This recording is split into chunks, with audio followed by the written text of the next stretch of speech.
इस दुनिया में भाई बहन का जो रिश्ता होता है सबसे पवित्र रिश्ता माना जाता है। लेकिन एक बहन जो अपने ही भाई से प्यार करती थी, उसके साथ जीना चाहती थी और उसे पति के समान मानती थी। वो पति हर चीज़ वह करती जो एक पति के साथ किया जाता है। लेकिन एक दिन वह दोनों एक आपत्तिजनक स्थिति में थे और उसके पिता वहां पर पहुंच जाते हैं और उन दोनों को आपत्तिजनक स्थिति में देख लेते हैं। फिर जो वहां पर खूनी खेल होता है, खूनी मंजर होता है, उसे जाना बेहद ही हैरान और परेशान होंगे। सो नमस्कार, आदाब, सत श्री अकाल दोस्तों, आप देख रहे हैं अनोखी अपराध, जिसे देख आपके पैरों तले जमी खिसक जाने वाली है। आज की घटना सुनाने से पहले सुनील भाई के दिल से धन्यवाद, जो कि थैंक्स के माध्यम से, जो कि नीचे फीचर दिया हुआ है, थैंक्स के माध्यम से मुझे 3000 रुपये डोनेट किए हैं। उन्हें बहुत बहुत दिल से धन्यवाद, जो कि हमारे चैनल के माध्यम से वो हर दिन एक नई कहानी सुनते हैं और अपने परिवार वालों को हमेशा सुरक्षित रखते हैं। ये घटना पुणे महाराष्ट्र की है, जहाँ पर एक परिवार बहुत ही सुखमय परिवार से रह रहा होता है और दिन बहुत ही अच्छे से गुजर रहा होता है। उस परिवार में 3 लोग थे, या एक जो उनकी बेटी कविता, जिसकी उम्र करीब 17 साल हो रही होगी, वह करीब 10th क्लास में पढ़ रही थी। वह अपने चचेरे भाई के साथ हमेशा स्कूल जाती, कहीं भी ट्यूशन पढ़ती तो उसी के साथ जाया करती थी। कहीं भी बाज़ार भी जाना होता तो अपने चचेरे भाई के साथ जाया करती थी। घर वालों को लगता कि उन दोनों के बीच भाई बहन का प्यार है और इस तरह की चीज़ें वह दोनों नोटिस नहीं करते कि उन दोनों के बीच कुछ और चल रहा है। लेकिन घर में किसी को एहसास नहीं हो रहा था कि उन दोनों के बीच क्या होता है। रात के 2-2, 3-3 बजे रात तक वो दोनों एक रूम में क्या करते हैं, पढ़ाई करते हैं या फिर कुछ और करते हैं। वो घर वाले जो थे, माता पिता, बिल्कुल निफिक्र थे, क्योंकि वह भाई बहन लगते थे। उस रिश्ते पर जरा सा भी कोई शक नहीं कर रहा था। लेकिन एक दिन की बात है, कविता अपने चचेरे भाई के साथ अपने रूम में पढ़ाई कर रही होती है। वह दिन के करीब 3 बज रहे थे। उसके माता पिता सभी से खेतों में पानी देने के लिए चले गए थे। उसके पिता जो किराने की दुकान करते थे पुणे में, वहाँ से अपने घर किसी काम से जाते हैं और जब दरवाज़ा पर पहुँचते हैं तो देखते हैं दरवाज़ा जो है हल्का सा खुला है। वह ये सोचकर बिना कुछ सोचे समझे कि उनकी बेटी अंदर होगी, इसलिए दरवाज़ा खुला है, वह सीधे अंदर चले जाते हैं। जो अंदर जाते हैं, जब अपनी बेटी के रूम से पास हो रहे होते हैं तो जो रूम के बगल में एक खिड़की होता है, वह खिड़की के अंदर से अपनी बेटी को जब झांकते हैं कि उनकी बेटी पढ़ाई कर रही है या कुछ और कर रही है। जब वह देखते हैं खिड़की के अंदर तो देखते हैं कि वह अपने चचेरे भाई के साथ वह मग्न है, वह अपने भाई के साथ ही संबंध बना रही है। ये देखकर उनके पैरों तले की जमी खिसक जाती है। सर्वेश जो था वह अपनी बेटी को समझाने के लिए उनके रूम में आता है। जब तक वह जो चचेरा भाई था वह वहाँ से फरार हो जाता है।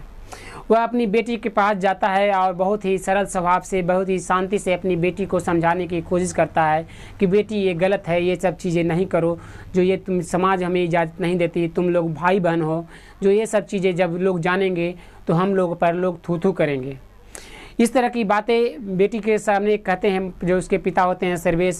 लेकिन वह बेटी उस जीत पर अड़ी होती है कि मैं उससे प्यार करता हूं, जो मैं उसे कब तक शादी कर चुका हूं, जो कि मैंने एक चोरी छिपे मंदिर में जाकर हम दोनों ने शादी कर ली है। जब ये बातें उसके पिता सुनते हैं तो उनके पैरों तले फिर से जमी खिसक जाती है। वह चुपचाप से बैठकर उनके आंखों से आंसुओं का रुकने का नाम नहीं ले रहा था। लेकिन जब उसकी माता करीब 1-2 घंटे बाद वह आती है तो वह जो उसके पिता होते हैं कविता के, वो सारी बातें कविता के माता को बताते हैं। जब ये सब सारी चीज़ें कविता की माँ को पता चलती है तो वह भी गुस्से में हो जाती है। वह अपनी बेटी को जाकर 2-4 चाटे लगाती है और कहती है ये सब तुम ठीक नहीं कर रही हो, जो अगर ये सब चीज़ लोग जानेंगे तो हम लोग पर क्या करेंगे, हम लोग किसी को मुंह दिखाने लायक नहीं रहेंगे। जब ये सब बातें अपनी बेटी को समझाते हैं तो वह एक समय के लिए वह मान जाती है, कहती है ठीक है, जो आप लोग कहते हो तो मैं उससे नहीं मिलूँगी, उससे बातें नहीं करूँगी। ये सब बातें सुनकर माँ और उसके पिता को तसल्ली होता है। वह दोनों निश्चिंत हो जाते हैं कि उनकी बेटी अब इस तरह की काम नहीं करेगी। जो कि दिन ऐसे ही गुजरता जा रहा था। करीब 2-4 दिन गुजर गए, 6-7 दिन गुजर गए। वह दोनों माता पिता को पूरी तरह से जब भरोसा हो गया कि उनकी बेटी अब सुधर चुकी है, वह उससे बात भी नहीं करती है, उससे नज़रें भी नहीं मिलाती है, तो वो लोग बिल्कुल निश्चिंत हो गए। एक रात की बात है, कविता के माता पिता छत पर सोए हुए थे। करीब रात के 11 बज रहा होगा। वह कविता अपने रूम से हल्के पाँवों से निकलती है और सीढ़ियों के माध्यम से ऊपर जाती है और देखती है कि उसके माता पिता सोए हुए हैं या नहीं।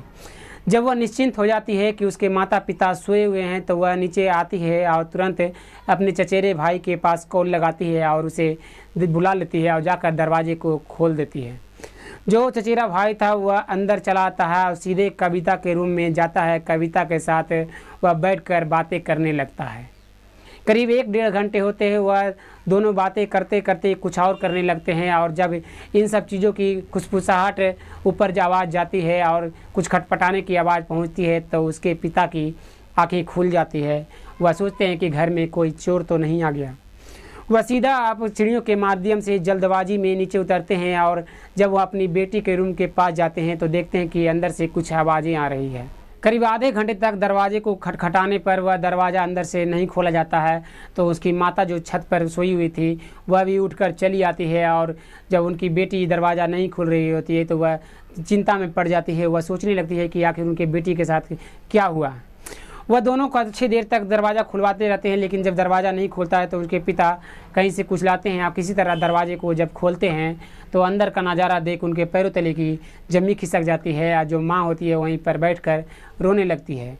वो दोनों फिर से आपत्तिजनक स्थिति में थे। वो दोनों बेड के किनारे छिपे हुए थे और उसके पिता अपनी बेटी के पास जाते हैं। अपनी बेटी के बालों को पकड़कर वह बेटी के कहते हैं कि मैंने तुमने मना किया था लेकिन तुमने फिर से वही काम किया।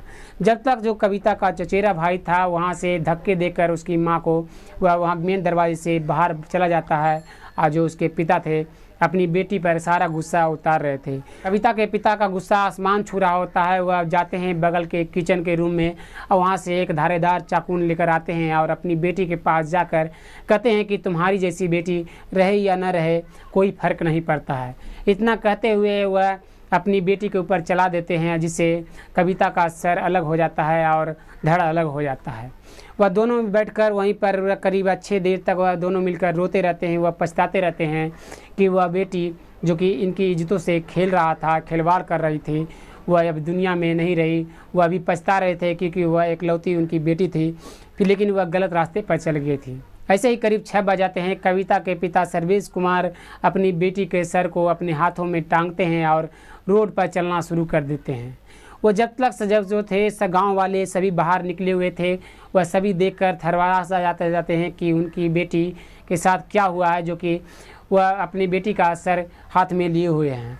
वो अपना सर लेकर जा ही रहे होते हैं कि कई लोग जो थे थाने तुरंत कॉल कर देते हैं, डायल 100 कर वह पुलिस तुरंत वहाँ पर पहुँचती है और कहती है तुम वहीं पर बैठ जाओ जहाँ पर हो, वरना तुम्हारे साथ ठीक नहीं होगा।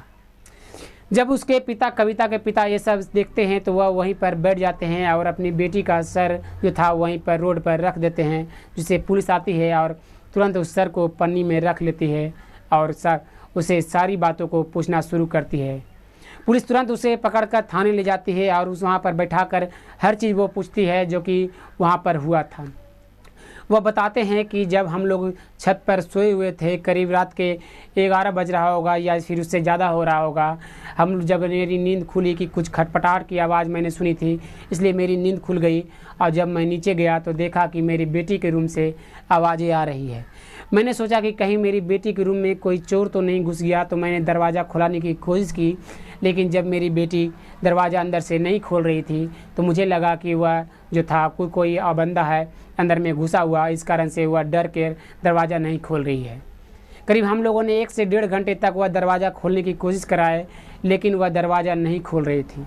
तब हम लोगों ने तुरंत से कुछ चीज़ें एकत्र कर वहाँ से दरवाजे को किसी तरह खोला और जब दरवाज़ा खुला तो हम लोग के पैरों तले जमी खिसक गई कि मेरी बेटी अपने चचेरे भाई के साथ आपत्तिजनक स्थिति में थे। मैं ये जानबूझकर सड़क के माध्यम से पुलिस थाने आ रहा था ताकि लोगों को पता चले कि अगर बेटी घर में इस तरह के कामें करे तो उसके साथ क्या होना चाहिए। तो दोस्तों, इस तरह की चीज़ें समाज में अक्सर होती है, लेकिन कई लोग जो होते हैं वीडियो में कमेंट करते हैं कि ये सब चीज़ें फेक है। ये फेक नहीं। अगर आप हर दिन पेपर पढ़ोगे, आप मोबाइल चलाते हो तो आप मोबाइल पर देखोगे, अगर न्यूज़ देखोगे तो आपको पता चलेगा कि इस तरह की चीज़ें समाज में होती है और इस पूरे भारत में है कितने ऐसे क्राइम होते हैं जिसे सुन आपके पैरों तले जमी खिसक जाएगी। उन्हीं में से एक क्राइम हर दिन आपके लिए हम लाते रहते हैं एक कहानी के माध्यम से, ताकि आप हर दिन एक कहानी सुनें और आप सतर्क रहें, अपने परिवार वालों को हमेशा सुरक्षित रखें। फिर मिलते हैं एक और वीडियो में, तब तक लिए धन्यवाद। जय हिंद। अगर वीडियो अच्छा लगा तो हमारे चैनल को सब्सक्राइब करना ना भूलें।